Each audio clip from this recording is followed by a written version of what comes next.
आप छू मंत्र के रूप में वॉइस सीखना चाहेंगे तो इस वीडियो को शुरू से अंत तक आप एक बार अवश्य देखिए। एक बार देखिए, अगर वीडियो आप लोग के एक बार में नहीं समझ में आया तो इस वीडियो को लाइक मत कीजिएगा और कहीं शेयर भी मत कीजिएगा, ये मेरा वादा है। पहले एक बार अवश्य देख करके देखिए कि सच में जो मैं कह रहा हूँ वो बात सही पक्का है या नहीं है। तो चलिए देखिए, ध्यान से शुरू से अंत तक देखिए। जैसे मान लीजिए यहाँ Ram eats a mango, Ram एक आम खाता है, ये इसको एक्टिव वॉइस कहेंगे। अब एक्टिव वॉइस होता है दो, active voice and passive voice.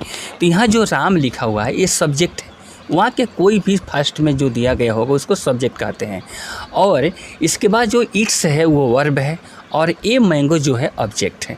Active voice में जो सब्जेक्ट होता है वही उसका मालिक होता है, यानी कि गार्जियन होता है।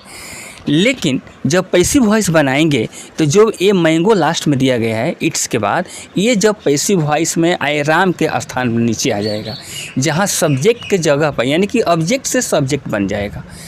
तो ए मैंगो आ गया राम के स्थान पर। इसके बाद हेल्पिंग वर्ब आपको अवश्य देना होगा। अब हेल्पिंग वर्ब यहाँ पर क्या होगा, इज होगा, नहीं तो एम होगा, नहीं तो आर होगा, क्योंकि ये जो सेंटेंस है किस टेंस का है, ये सेंटेंस है प्रेजेंट इंडेफिनिट टेंस का। अब प्रेजेंट इंडेफिनिट टेंस में जो वॉइस बनता है तो उसमें सहायक क्रिया प्रेजेंट कंटिन्यूअस टेंस से इज एम आर को दिया जाता है। अब आप कैसे समझेंगे कि यहाँ इज होगा कि एम होगा कि आर होगा, एक बात याद रखिएगा, यहाँ सब्जेक्ट के बाद यानी कि राम के बाद क्या है, इट्स है ना, ईट में क्या लिखा है लास्ट में, ऐसा है कि नहीं, ऐसा है। जब कोई भी क्रिया का अंत में ऐसा होगा तो आप समझ लीजिएगा कि वह वर्ब का पांचवा रूप है। अगर एस नहीं होता तो ये वर्ब का पहला रूप होता। तो वर्ब का पहला रूप और वर्ब के पांचवा रूप सब्जेक्ट के बाद यदि मेंशन हो, हम समझ लेंगे कि वह प्रेजेंट इंडेफिनिट टेंस का है। ये हो गया पहचान। तो यहाँ पर इज एम आर में से कोई एक होगा। अब कहेंगे भाई कैसे समझेंगे कि इज होगा कि एम होगा कि आर होगा, तो ये आप तो टेंस में सीखे होंगे, अगर नहीं भी सीखे हैं तो आज सीख लीजिए। अगर यहाँ आई होता तो यहाँ एम होता, और we you they in plural number चार में से कोई एक सब्जेक्ट होता तो यहाँ पर आर होता। अगर ही सी इट या दुनिया का कोई भी सिंगुलर पर्सन होता तो यहाँ इज होता।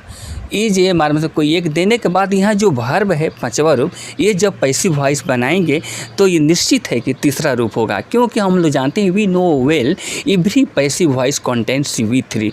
दुनिया का कोई भी पैसिव वॉइस बनाएंगे उसमें तीसरा रूप अवश्य देंगे। भले ही एक्टिव वॉइस में पहला या दूसरा या तीसरा या चौथा या पांचवा हो सकता है, लेकिन पैसिव वॉइस जब बनाएंगे तो तीसरा देना ही पड़ेगा। इसके बाद क्या होता है कि बाई दिया जाता है। 99% पैसिव वॉइस में बाई होता है वर्ब के थर्ड फॉर्म के बाद, लेकिन कुछ परसेंट ऐसा होता है जहाँ एट भी होता है, टू भी होता है, इन भी होता है, ये हम बताएंगे आप लोग के बाद में। इसके बाद बाई देने के बाद क्या होगा कि जो सब्जेक्ट होगा एक्टिव वॉइस में वो यहाँ पर लास्ट में चला आएगा, ये ऑब्जेक्ट बन जाएगा। अब रहा सवाल कि यहाँ सब्जेक्ट जब ऑब्जेक्ट बनेगा तो कैसे होगा। देखिए, दुनिया का कोई भी नाम हो, चाहे मेल हो या फीमेल हो या लिविंग या नॉन लिविंग, दुनिया का कोई भी पर्सन होगा तो नाम के रूप में होगा तो यहाँ चेंज नहीं होगा। राम का रामे होगा, श्याम का श्यामे होगा, सीता का सीता, गीता का गीता, कोई भी द सन हो, द मून हो, द स्काई, कुछ जो होगा वही रहेगा। कि केवल दुनिया में only 5 subjects will be change from active to passive after by. देखिए क्या क्या बदलेगा, केवल 5 कर्ता ही बदलेगा। आई रहेगा तो यहाँ पर मी हो जाएगा, वी रहेगा तो यहाँ पर अस हो जाएगा, ही रहेगा तो हिम हो जाएगा, सी रहेगा तो हर हो जाएगा, दे होगा तो देम हो जाएगा। और except these 5 kinds of subject no other subject will be change in passive voice.